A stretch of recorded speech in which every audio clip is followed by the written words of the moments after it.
തെലുങ്കുതാരം നാഗചൈതന്യയും നടി ശോഭിത ധുലിപാലയും വിവാഹിതരായി. ഹൈദരാബാദിലെ അന്നപൂർണ സ്റ്റുഡിയോയിൽ ബുധനാഴ്ച രാത്രി 8:15 ഇരുവരുടെയും വിവാഹം. പരമ്പരാഗത തെലുങ്ക് വരന്റെ വേഷത്തിലാണ് നാഗചൈതന്യ എത്തിയത്. തെലുങ്ക് ആചാരപ്രകാരമായിരുന്നു വിവാഹ ചടങ്ങുകൾ നടന്നത്.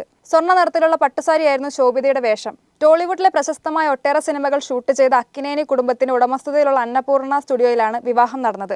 ജൂനിയർ NTR, രാംചരൺ, അല്ലു അർജുൻ, മഹേഷ് ബാബു തുടങ്ങിയവർ സിനിമാ രംഗത്തുനിന്ന് എത്തി. ഓഗസ്റ്റ് 8 ഇരുവരുടെയും വിവാഹ നിശ്ചയം. നടനും നാഗചൈതന്യയുടെ പിതാവുമായ നാഗാർജുനയാണ് വിവാഹ ചിത്രങ്ങൾ എക്സ് അക്കൗണ്ടിലൂടെ പുറത്തുവിട്ടത്. ശോഭിതയും ചായയും ഒരുമിച്ച് ഈ മനോഹരമായ അധ്യായം ആരംഭിക്കുന്നത് കാണുന്നത് എനിക്ക് സവിശേഷവും വൈകാരികവുമായ നിമിഷമാണ്. എന്റെ പ്രിയപ്പെട്ട ചായയ്ക്ക് അഭിനന്ദനങ്ങൾ. ഒപ്പം കുടുംബത്തിലേക്ക് സ്വാഗതം പ്രിയ ശോഭിത. ഇന്ന് ഞങ്ങളുടെ മേൽ വർഷിച്ച എണ്ണമറ്റ അനുഗ്രഹങ്ങൾക്ക് ഞാൻ നന്ദി പറയുന്നു.